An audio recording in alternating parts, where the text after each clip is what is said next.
প্রধানমন্ত্রীর সফর ঘিরে যশোরের প্রস্তুতি ও যশোরবাসীর নানা উন্নয়ন প্রত্যাশার কথা জানাতে যুক্ত হচ্ছেন এস.এম. ফরহাদ। ফরহাদ, যশোরে প্রধানমন্ত্রীর কর্মসূচি সম্পর্কে বিস্তারিত জানতে চাই এবং এই সফর ঘিরে মানুষের প্রত্যাশা কতটুকু, কি বলছেন বিএনপি নেতাকর্মীরা? ধন্যবাদ আপনাকে। আপনি জানেন যে আগামীকাল প্রধানমন্ত্রী তারেক রহমান যশোরে আসছেন। তার দিনব্যাপী কর্মসূচি রয়েছে। এই কর্মসূচি কে ঘিরে আসলে বিএনপি এবং প্রশাসন সব ধরনের প্রস্তুতি প্রায় সম্পন্ন করেছে।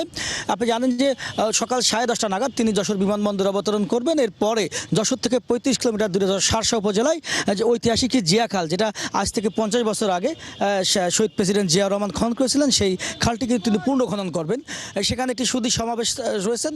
সমাবেশ শেষে তিনি যশোরের মানুষের দীর্ঘদিনের যে দাবি, যশোর মেডিকেল কলেজ হাসপাতাল, সেই হাসপাতালের তিনি ভিত্তিপ্রস্তর উদ্বোধন করবেন। যে হাসপাতালটি আসলে তারেক রহমান, যিনি বিএনপি চেয়ারপারসন ছিলেন, নির্বাচনের আগে তিনি 2 মাস আগে তিনি যশোরে এসেছিলেন এবং নির্বাচনের প্রতিশ্রুতি দিয়েছিলেন যশোরে একটি 500 শয্যা বিশিষ্ট হসপিটাল করবেন।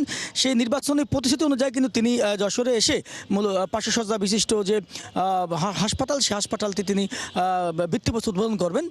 এরপরে আপনি জানেন যে যশোরে ঐতিহাসিক পাবলিক লাইব্রেরি রয়েছে, সেই লাইব্রেরি তিনি পরিদর্শন করবেন।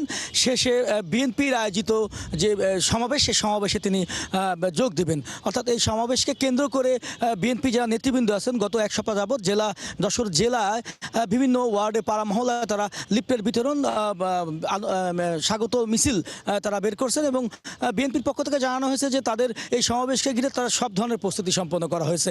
আর যশোরের মানুষের যে দীর্ঘদিনের যে দাবি, অর্থাৎ আপনি জানেন যে ব্রিটিশ ভারতের প্রথম জেলা এবং আজ থেকে 162 বছর আগে যশোর পৌরসভা প্রতিষ্ঠিত হয়, কিন্তু আজও পর্যন্ত সিটি কর্পোরেশন হয়নি। যশোরের মানুষের যে প্রধান দাবি যশোর সিটি কর্পোরেশন, এর পাশাপাশি যশোরে যে আন্তর্জাতিক বিমানবন্দর, যশোর যে বিমানবন্দর, সেটা আন্তর্জাতিক বিমানবন্দর করা সহ একটি পাবলিক বিশ্ববিদ্যালয়, কৃষি বিশ্ববিদ্যালয় করার দাবি যশোরের মানুষ জানিয়েছেন।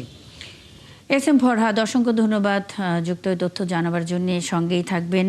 দর্শক, আগামীকাল প্রধানমন্ত্রীর সফর ঘিরে যশোরে নেওয়া হয়েছে ব্যাপক প্রস্তুতি, এ বিষয়ে খবরাখবর নিয়ে এস.এম. ফরহাদ যুক্ত ছিলেন।